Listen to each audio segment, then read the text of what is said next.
7, 6, 5, 4, 3, 2, 1, 0. Hello everyone and welcome to the Creator Podcast, and this is something I'm really excited to start. It's not live yet. We're going to get there eventually, but we're kind of still syncing up audio and post and stuff, so we're really not ready for that yet, but it will be soon, probably around 1,000 subscribers. I just wanted to do this because I feel like I like watching podcasts, listening to them, but there's really not that many out there for creators that I've found, especially more like hardcore content creators, as in like 3D rendering, some editing, and then some sound production, and also indie filmmakers as well. So it's kind of for everyone that's a creator. Photography as well. So it's kind of everyone. We got a lot of topics for today, some pretty exciting ones. And the first one is we're going to be doing a $1,000 PC build, around $1,000 for specifically rendering, but also is a pretty good guide for video editing, and I'll kind of show you where you can maybe save a couple of bucks for video editing. So that's really excited. We're also going to be talking about, I got to recently use the Ursa Mini Pro G2, and that camera is awesome. We'll break that down, and we'll get into if it's actually worth it or not. But if you saw my 300 FPS video, it's pretty awesome. And then lastly, we'll be watching this AI video about a deep learning artificial intelligence is actually generating video itself. So it might be putting all of us out of business soon, but probably not from what you'll see. So let's get into it without further ado. We'll be starting with the content creator rendering $1,000 PC build guide. Okay guys, welcome to our first topic, and that's going to be the rendering build guide. I get a lot of questions on this, and it's pretty important because there's not a lot of people supporting the rendering community hardware-wise, so I thought we might as well make a video over it ourselves. So there's some things to consider. You're going to consider rendering itself, that's going to be on the GPU, but also the creation of this scene, and that's going to mainly take place on the CPU and mostly on one thread, depending on what kind of software you're using and also what kind of render engine you're using. Maybe all your rendering takes place on your CPU, and that's for something you to know about your program.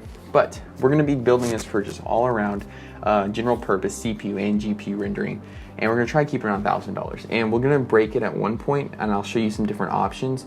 We're going to be pretty flexible in our budget, and I'll give you suggestions for if you go over budget or under budget. So first thing is we're just going to start with the CPU, and this is going to be pretty easy right here. So we'll just choose your CPU. So Ryzen 3 is out right now, and it's a great CPU. It has higher IPC, which is instructions per clock. So it basically means it's faster per gigahertz, which is great. But if we're trying to do a budget build, we're really going to just stick with this one right here, the 2700X. And for $236, we'll go to right there, and I'll show you all the specs. For $2,600, it's a great processor. You get 8 cores, 16 threads with a core clock of 3.7 and boost of 4.3. And you can kind of overclock this depending on what cooler you get. You can definitely overclock this on water, but we're not going to be water cooling. And the max memory supported is 64 gigs, which is great because I actually use 96 on my rig, so a lot of memory is great. We'll have a pretty good upgrade path with this. We're going to get the 8-core version, the 105 watt TDP, and it's great right there. So we'll just go ahead and we'll go back. And by the way, if you don't know what website I'm using PC Part Picker, go check it out. It's an awesome website. So cooler wise, we don't actually need a cooler because our computer comes with a cooler, or our CPU comes with a cooler. So we're just gonna go straight over to motherboard. So when you're selecting a motherboard, some of the things you're going to look for is first off, BIOS support, if other chips are going to be supported on it in the future, and upgrade path, RAM, and graphics card wise, because that's the most important thing for rendering is our graphics card.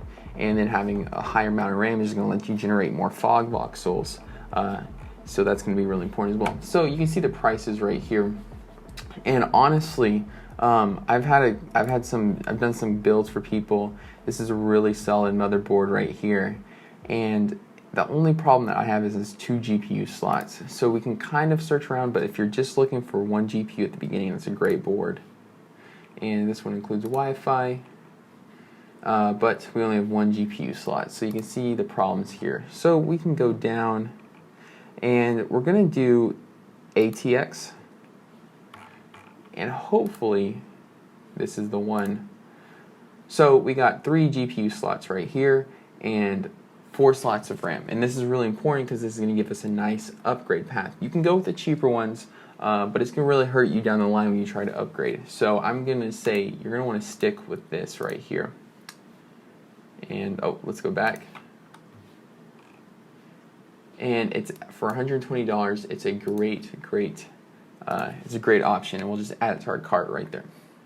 So let's see what we're around right now. We're at $335, and we got an 8-core 16-thread CPU and a really solid motherboard. There's also a promo on the motherboard currently, so that is great. We're actually really doing, if you would have told me 8-core 16-thread processor would only be $236, I would have said you're crazy, but that's where we're at now. So memory, this is where a lot of people mess up. So I would recommend you get dual channel, but if you're looking to upgrade to 64 gigs, you're not going to, and stay within the price range, you're not going to be able to get dual channel at first. You're actually just going to want to get one stick. And if we go right here, you can see, we'll see our RAM modules, one stick of 16 gigabytes. And here's the price. It also has the price per gigabyte, which is great. And I wonder if we have the speeds on these. This is the RAM that I'm currently using, and if we can get the speeds pulled up, 2400. So it's not the fastest RAM, and especially with the Ryzen, you want faster RAM. So if you can get something in the 13 or 3000 or 2900, that would be really great. But really can't beat this price, and I know this brand is solid RAM. You can also, they have overclockable versions with fan cooling and stuff, but I really don't mess around with that. I kind of just want my RAM to work and be fine. I don't need to overclock it. Oh, so apparently it's 3000 megahertz. That's interesting. So let's go back. I want to make sure we get this right. Oh yeah, it is 3000 megahertz. Wow, so that's a heck of a deal. Okay, well, I stand corrected. This is an amazing deal. So here's the thing. For those of you, I'm going to pretend that maybe everyone's a beginner, and we'll go over here. So for those of you that don't know, the RAM will go in, you can't see my hand on the screen, but it'll go in this slot right here. And depending on your motherboard, it'll probably be the closest slot to your CPU. This is actually the board that I built my brother's system with. It's a great board. And your RAM will go right here. And usually you want dual channel, and the dual channel will probably be here and here. It's better for your CPU, and then you can go to quad channel eventually. But if you want to get to 64 gigabytes, you're not going to be able to do two 8 channels right here and then 2 8 right there, because then you'll only be getting 32 total. So you're going to actually want 4 16 gigs of sticks. However, 4 16 gig sticks will probably run you $300 or $400. So it's not something you want to do right now unless you have the money. So I'm recommending you just get one channel right here and then upgrade to dual channel in the future. Maybe not a popular opinion, but as the upgrade path goes, it's probably your best chance at getting a solid 64 gigabyte system. So we have one stick of 16 gigabytes, the ASUS Gaming ATX motherboard, and the Ryzen 7 2700X. Now it is time to choose some storage. And basically, if you're borrowing the hard drive storage at this point, just don't do it. I mean, the SSD prices are so cheap. We can get a terabyte right here for $130. And it's really no brainer to go with. You can even move up to faster stuff. If we go back, you can move up to something faster like these M.2s. They're a little bit more expensive, but they've gone down in price a lot too. But we're just going to be sticking with the classic SSD for now. You can always upgrade to M.2 later. Okay, we're going to skip video card because I'm going to save that for last. Choosing a case. There's a couple things you want to consider when choosing a case. We're going to consider airflow, also space, and upgradability, and also if your motherboard fits. So really, this is such a personal thing to go with. I would recommend looking at some case reviews. I am just going to stick with this one right here. This is a really cool case. I had the earlier version of it, And from the looks of it, we have enough room to mount our graphics cards, and you can even do a vertical mount, not that you'd want to do that. But the fact that you can means that there's a lot of room up here for airflow.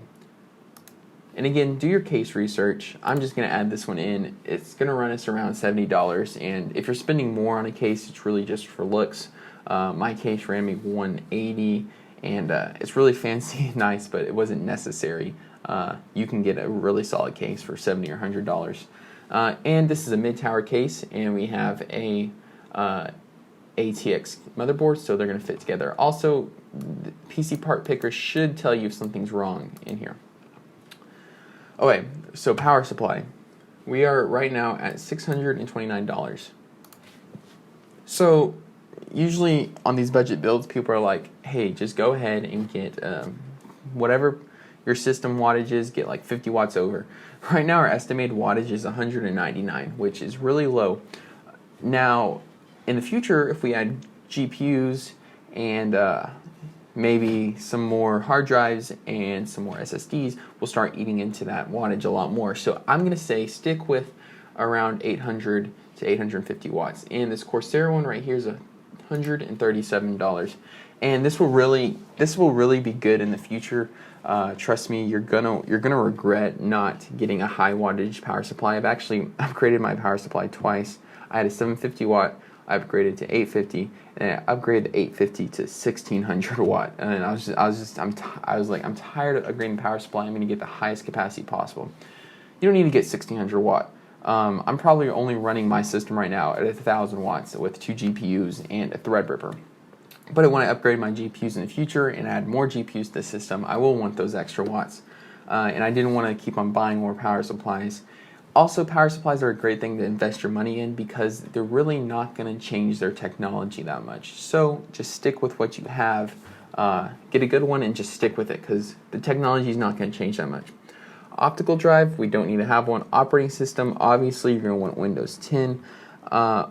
We can talk about these a little bit later in my recommendations for you for all of this. But this is not part of the build. We're going to assume you already have a screen, and if not, we'll get into that, but it's going to be over budget then.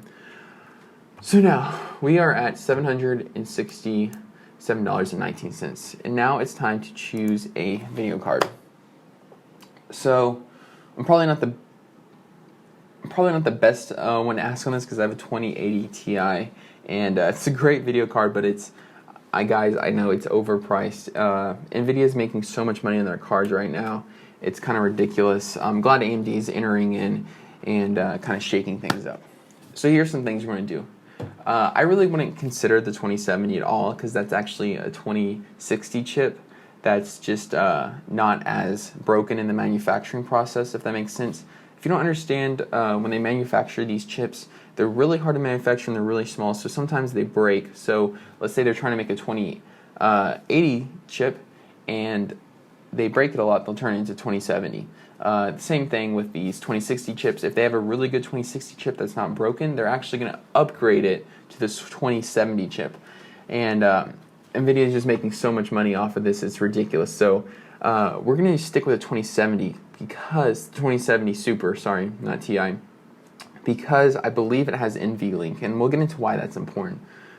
So really, it doesn't matter which 2070 you get, as long as it's from a reputable brand. Let's see, and we'll check the price right here. 2070, sorry guys, Super. And let's see, 2070 Super for $500. That's a lot of money, but so we're going to be looking to see if it has NV. Okay, so it does. So you can see right here we have NVLink, and this is really important. Basically, what NVLink is going to allow you to do is it's going to allow you to put 2 of these in your system, and each graphics card has 8 gigs of VRAM, and it's going to turn that into 16 gigs of VRAM, which is really important because when you start building bigger scenes inside of Octane Render, you're going to want more VRAM. You'll eventually run out of core geometry, and your scenes will just crash. So the more VRAM, the better. And this will give us a good upgrade path to 2 GPUs. And that's really what this system is. I don't recommend getting more than 3 GPUs for this system because you really can't fit more than 3 cards in it.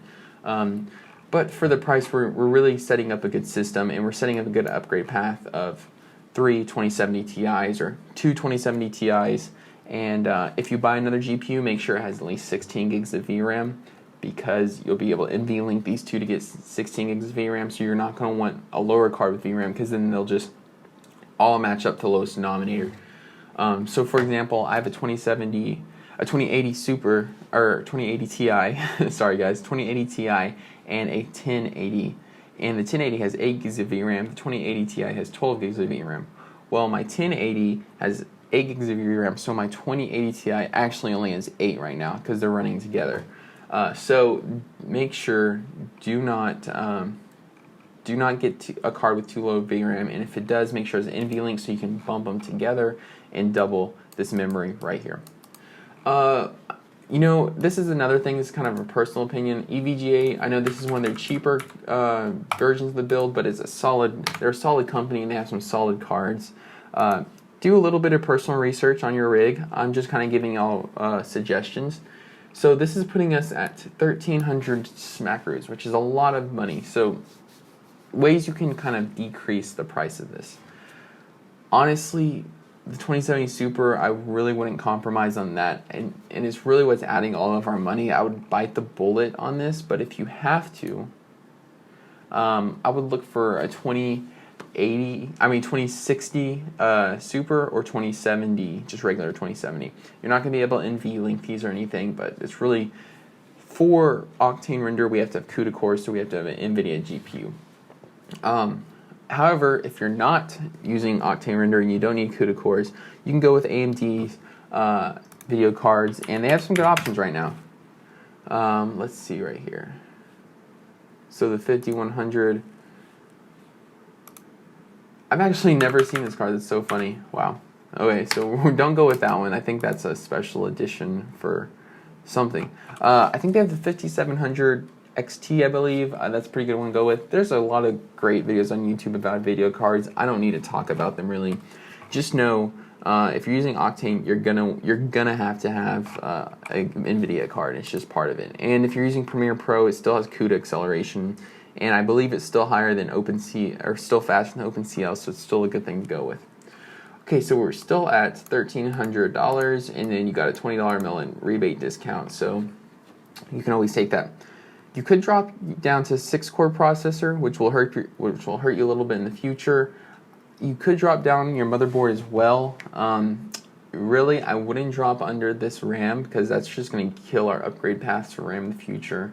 And RAM price is really good right now, guys. So really, a lot of these, everything except for the video card is pretty normal price. And actually, the CPU and the RAM is an amazing price right now compared to what it's used to be.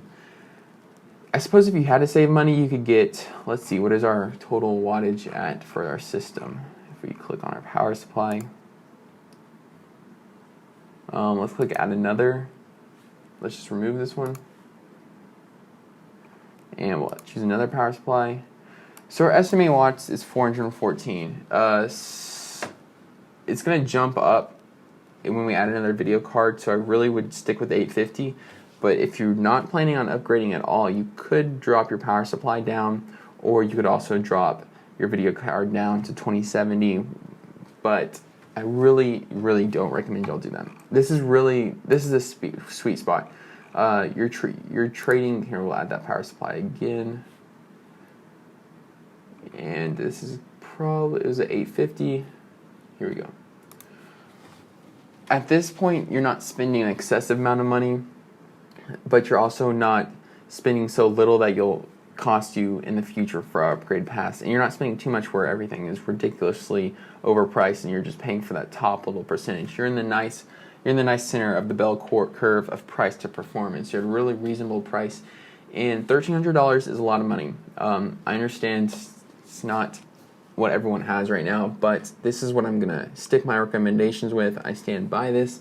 My brother's system is built similar to this, except he has one of my old graphics cards, so it was really just this price right here, and also minus the case. So I gave him one of my old cases, so it was really more around this price. You don't have to get a case. You could put your computer in like a cardboard box or something, but again, I'm not recommending that at all. but I'm saying like, hey, if that $70 is make or break for this build, you could do it. It's a fire hazard and it's a hazard for your parts, but it is it's a possibility, I guess. But I mean, all of our prices are really great. You can see, it's great because you can track the prices of like RAM and everything. So you can see this has actually been lower, and at one point it was at $59, which is kind of insane for this. But you can see where we were. This was back when I was shopping, the worst time possible. So yeah, there's a lot of great prices right now, and I definitely recommend you go and check them out. And it's really great time to build. So if you have any questions about this build, just leave them down below in the comments. I'll answer them and we'll take a look. Any specific build questions, any questions about my build, and some stuff that I would change with it, just leave those in the comments. Any kind of rendering questions or video editing, because I do a lot of video editing as well, feel free to ask them. I love talking hardware. So that is our first topic, doing the hardware build. So now our next topic, hardware. So we're going to be talking about the Ursa Mini Pro G2, which is an amazing camera, but it should be because it's $6,000. And I will tell you this right now, if you are a Canon user or you have any Canon lenses, this is a really smart camera for you to upgrade to if you're in this price range. But if you're in this price range, you probably don't need me to tell you about this. It's funny, my friend that actually purchased it, he didn't know about the camera, and I was mentioning to him, and he said he's looking for a camera that shoots 124K because he does sports, and he does a lot of sports videos for the school. And I was like, he's talking about getting a red camera, and I was like, hey, dude, the Ursa Mini Pro G2, $6,000, shoots 124K RAW. And he checked it out and got it over the summer, and now we're kind of messing with it. So here's the Ursa Mini 4K, which may be an unpopular opinion, maybe not, maybe a pretty reasonable opinion. If you're going to buy the Mini 4K, you might as well buy the Pocket 6K because it has a lot more features that this is lacking in, and this has a little bit of problems with noise and stuff. So I would definitely, probably not consider the 4K Pro, 4.6K Pro G2. Amazing camera. Has built-in ND, which doesn't, I mean, you're buying a cinema camera, so you're getting this. Built-in ND is amazing, and I'm very jealous of it. You have familiar broadcast controls, so if you're into broadcasting, you got all of this. So this is also something really great. You have these different mounts, and I believe the Canon, yes, you have the Canon EF mount right here, so you can just adapt all your Canon lenses to this, which a lot of people do have that because they're coming from the maybe pocket camera or the the GH5. So yeah. Oh, and let's talk about the sensor. This is great. I think this shows the heat flow. So it does have a vent and it has a fan as an intake fan. So this thing is pretty hot. We didn't have any problems with overheating, but it really wasn't a hot day, so I can't speak on behalf of that. But what I can speak on behalf of is the 5 stops of dynamic range, which is amazing. Sorry, not 5, 15 stops. That's 5 is ridiculous. The 15 stops of dynamic range, which is amazing. And for those of you who don't know, dynamic range is the difference between the lows and the highs of the image, so the blackness and the whites. A lot of us in CGI try to get high dynamic range because the eye sees 20 stops. The new Asus Color Space has 25 stops of dynamic range. So this dynamic range, this 15 stops, is amazing. And yeah, it's 15 stops for real. It's great. It really looks cinematic. I wouldn't say, from looking at footage, maybe it doesn't have as much stops as the Red camera. We can look that up in a little bit. But I really feel like what they're advertising is correct. So then, yes, you have this 300 FPS at 1080p, and you can just watch that right there. It is amazing. And I had a whole video on the 300 FPS, and go check it out. We graded it for fun. Speaking grading, this camera is amazing. The Blackmagic RAW is an awesome codec, and it's actually pretty light, so that is something to consider as well. You are stuck in DaVinci Resolve unless you get a plug-in for Premiere Pro, but I mean, if you're buying this camera, you'll be able to afford a $30 plug-in. So they are really open about the recording, which is the opposite of Red. How Red has those mini mags that you have to pay in proprietary, they really let you use anything. They'll let you use external SSDs. I believe these are CFast cards. I'm not sure. Yes, they are CFast cards. And then these SD cards. Really, you want at least 300 megabytes per second write speeds on these. And honestly, the SD cards are just the best way to go. So expansion ports, obviously, you're getting all these expansion ports. SD recording, yes, we talked about that. Monitor, the monitor is really bright, really amazing. It's a solid monitor, and every time I've used this camera, I always get jealous because of the monitor and because of the built-in ND filters. Those two are really big for me, and those are great. And something with the Sony A7, you don't have them. Also, they're in a different price category, so it's not really fair. So apparently Bluetooth camera control, which is really great. Maybe you're on set and you're the director and you see something wrong. Your cinematographer is busy shooting the shot, so you can adjust the exposure, pull focus, and stuff like that. From the looks of it, it looks pretty cool. So yes, highly customizable. Obviously, this is a cinema camera. High resolution viewfinder. This is an add-on, I believe, so take that with a grain of salt. I did not, if he had the viewfinder, I did not use it. And then it shows the read and write speeds of everything, the gigabytes per second, the audio, the slate. And another thing is, you don't know about Blackmagic's media system. It's really amazing. Included with DaVinci Resolve Studio, of course. That's a fantastic program. So the 4K right here, I wonder, this is honestly just kind of high for what they're offering now. Blackmagic I think they're just eating up their own camera sales at this point. Let's see. Oh, well, you know what? I don't even think they have it on their website advertised anymore. So here's the viewfinder. Here's a studio viewfinder. All of these. Shims. I don't actually know what those are for. So yeah. Solid camera. Using it, from my experience, if you were in the market for around $6,000, I don't know why you wouldn't go with this camera. I had an internship with Fox Sports, and I was talking to some camera guys there, and they shoot some corporate videos. And the reason they don't go with this camera is because in the corporate world, if you have an FF7, it's a reliable camera. Sony's known.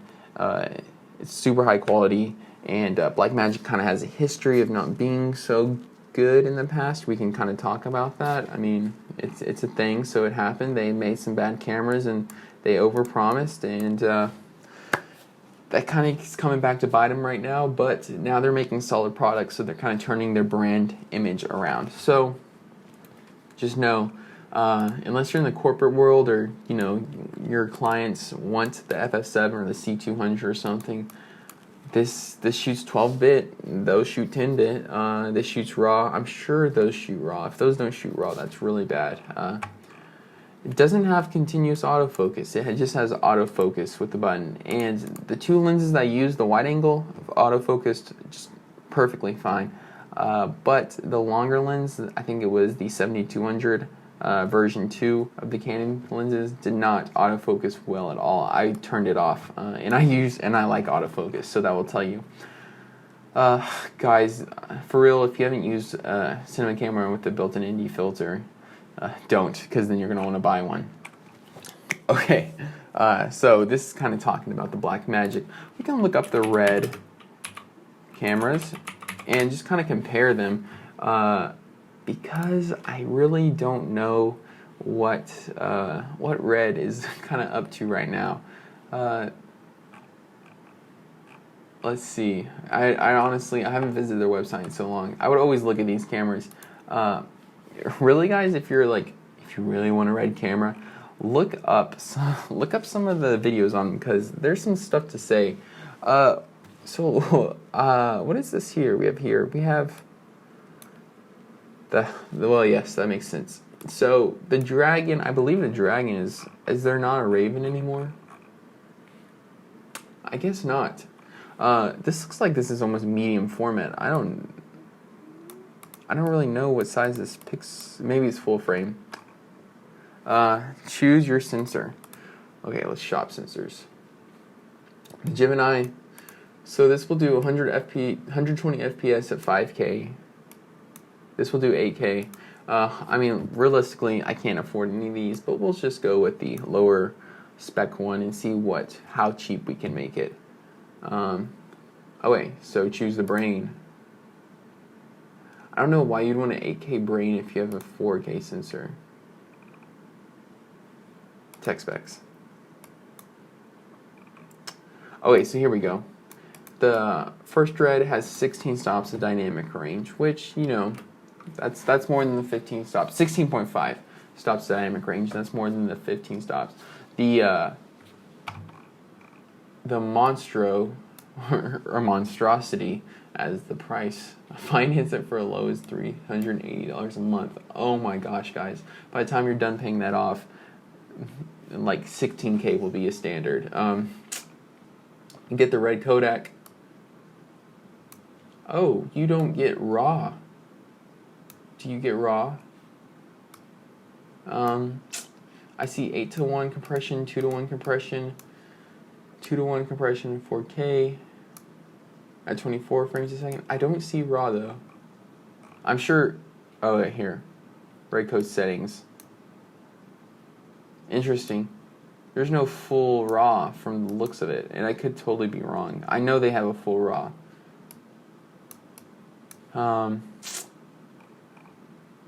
Oh, they shoot in Apple ProRes, which is pretty nice. Although I think the Blackmagic codec is with way more. Blackmagic RAW has way more information and is a lot more. Has a lot more. Is a lot lighter than in relation to the Apple ProRes.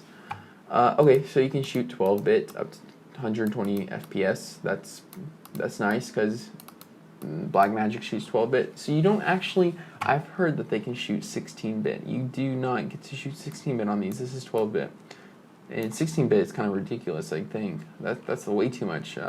So much information. Oh, it's 24-bit audio. Then maybe someone got confused and was 1624 and said that. So yeah, I mean, you're looking at this and you're getting literally just this. I mean, I like red cameras. I've only used one time, and I got to touch it for like 5 seconds, so I can't say much about them.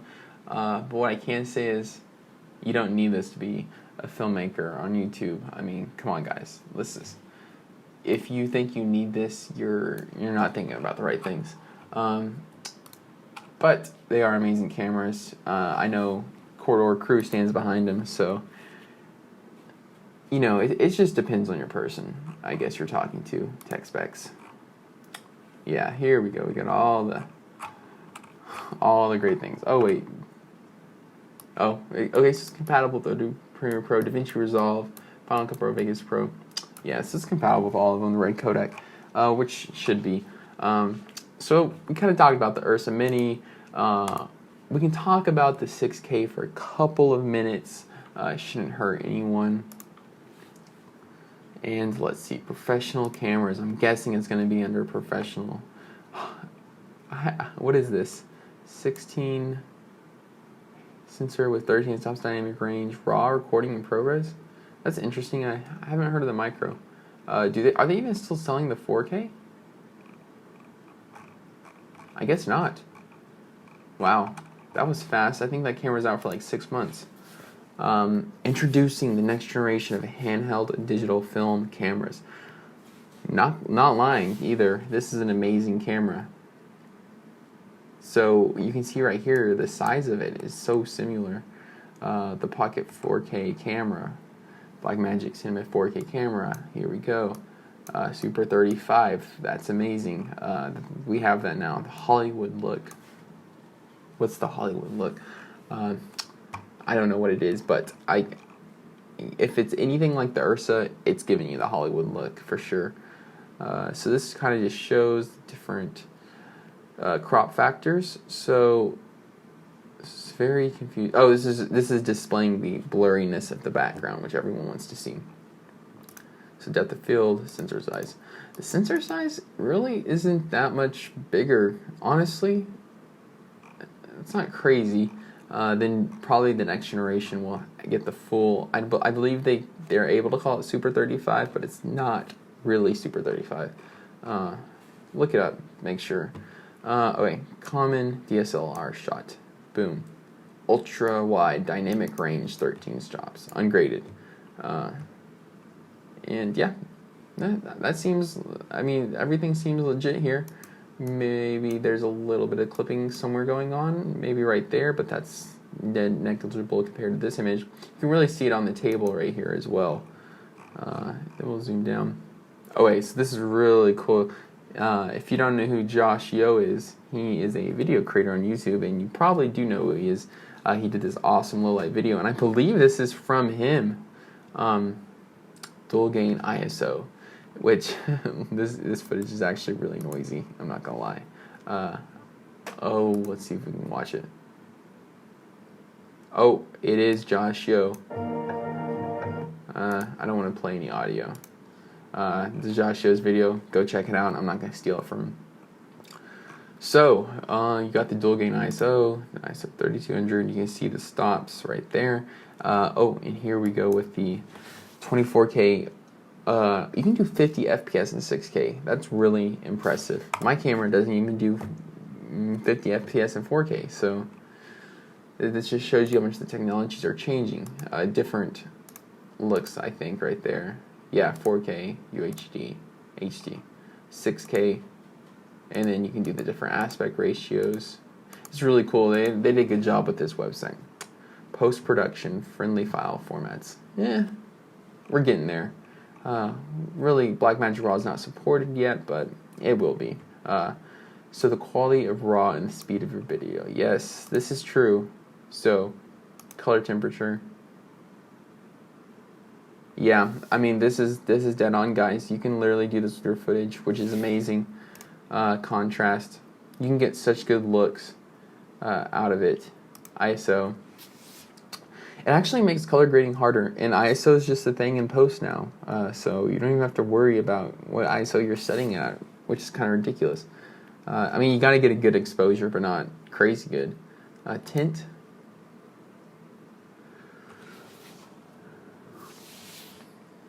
Yep, saturation. This footage is amazing, and exposure. So yeah, I mean, this is what you see is what you get here. You get an amazing camera.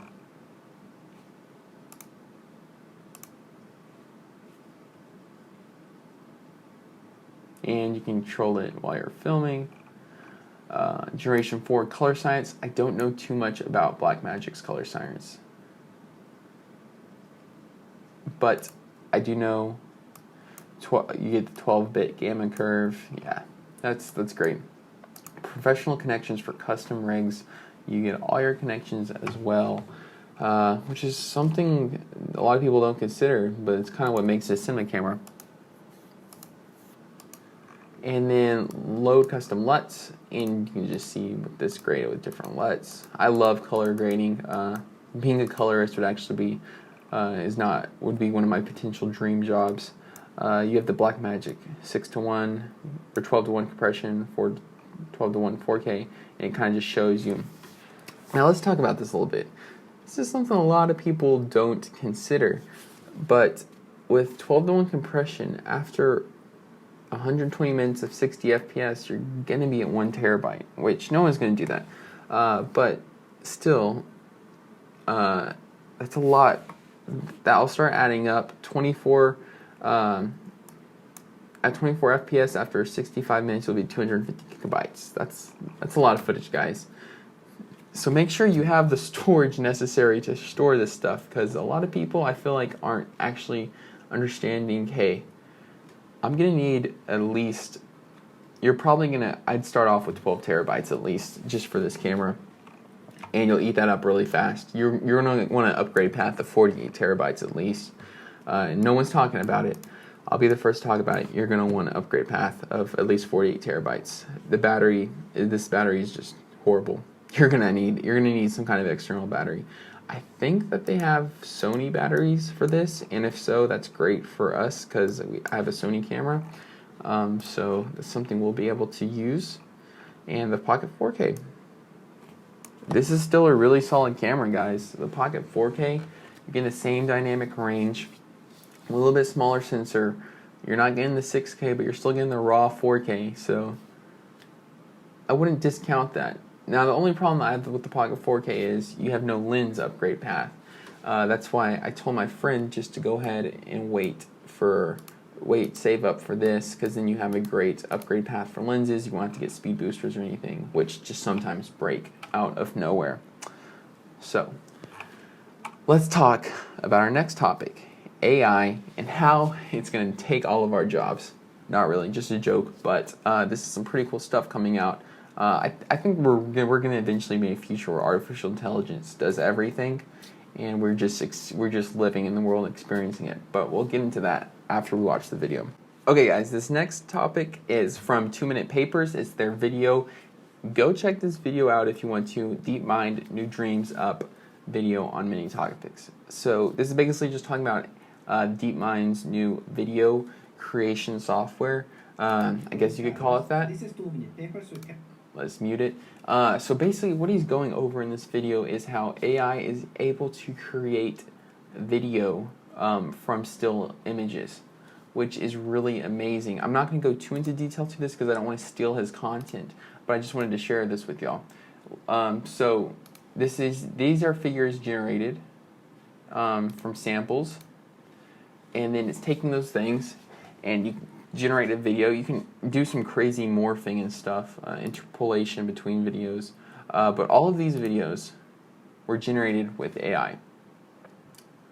And some of them are like very not understandable, like what's going on, but some of them are pretty understandable and kind of make some sense. At least if you just glanced at this, we'll make it full screen. If you were to just glance at this, okay, we're going at 4K.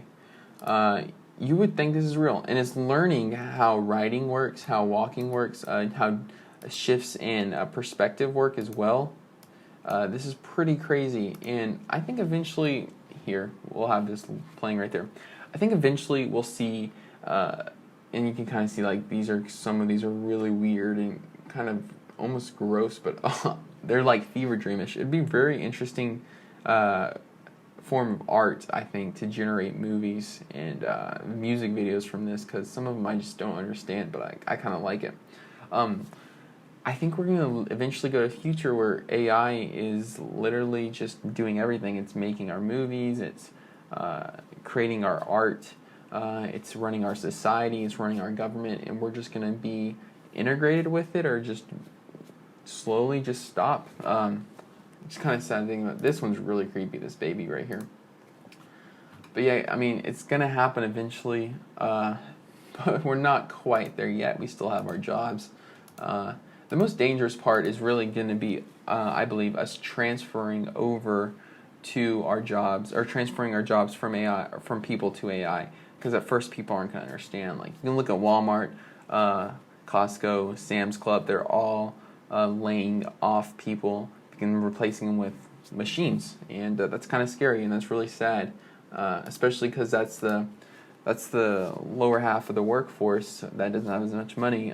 So those people in poverty, close to the poverty line, are really being affected, and something we're gonna have to think about seriously. And it's for real this time. I mean, it's for real every time, but this time, like, guys, this is no sample. Like, this is no base image. This is just generated.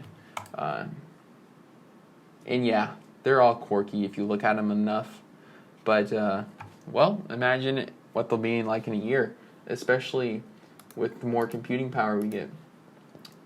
So, I don't want to leave this off on a sad note, so we'll just go over. I'll show you a project I'm working on. So I'm doing this cool space diving project. You see right there.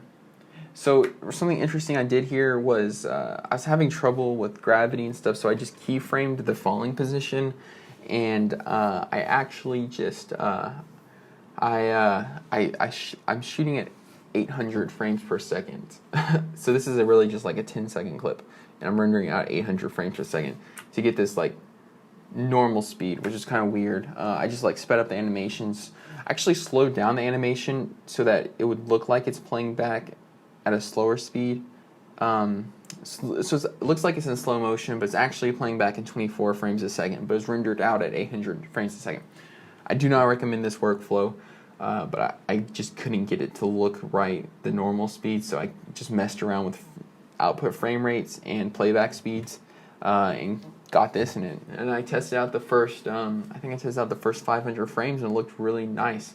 So this is really cool. This is for another channel. For music, I like to create music, so I just make these cool like 1 minute or 3 minute renders in this case, to just kind of play like almost a looping animation, but it's not looping, it's continuous, almost kind of like what Beeple does in a way, but it's a continuous animation, and it's just cool stuff like this. Skydiving, how interesting. Astronaut skydiving, that's so cool. So I didn't want to leave you on a sad note. This is episode 1 of the Creator Podcast, and if you made it this far, well, I'm going to have to give you a round of applause because my watch time minute is like 1:30, so I think this video is going to be around an hour. And I'm getting some thermal temperature warnings on my Sony camera, so that means it is time to stop. By the way, that actually almost ruined one of my shoots, and I can get into that a little bit later, but it was hot outside, my camera was giving me these temperature warnings, and I almost lost like the most critical moment of the shoot. I couldn't shoot. I had to like run inside, take out a battery, and change it out. Ended up working, but I'm getting these crazy warnings that this camera is about to explode. So this is it for the Creator Podcast episode 1. Maybe it'll become a thing. I want to do some live streams before I exit out the idea or accept it completely. But I think this is going to be pretty fun, and I think it's going to be a great way to build a community. On that note, if you have any questions, please leave them below, and feel free to contact me on my Instagram or in the comments below or any other video. I usually try to read everything. So guys, thank you for watching. Have a great day, and remember, always create.